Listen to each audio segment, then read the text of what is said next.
mindful leadership. What we really need to become, we're all leaders here, right? Is we need to embody this. And I said this once before, we need to put our oxygen mask on first. Just like when we go on an airplane, what are we told? Put your oxygen mask on first, then help others.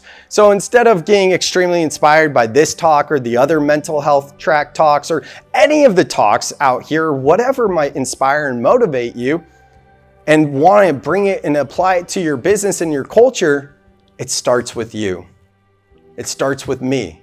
It starts with all of us to do the simple things. Now, unfortunately, there's a study that recently showed that 86% of employees don't feel safe and feel the need that they have to prove that they deserve to keep their job. So clearly, we need to do something in our workplace to increase the mental well-being and improve psychological safety. Work-related suicidal indicators, 53% of employees report feeling more exhausted since the start of the pandemic, and 75% feel more socially isolated. So one tool you can use is a WIFLE. Now this acronym stands for What I Feel Like Expressing. You can use this when you start a meeting.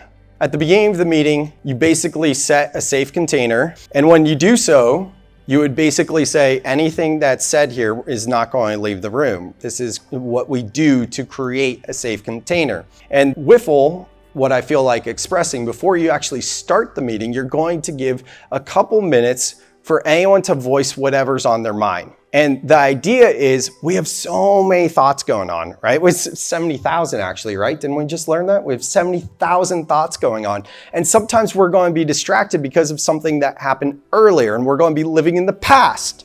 And maybe it made us feel bad because we got in an argument with a spouse.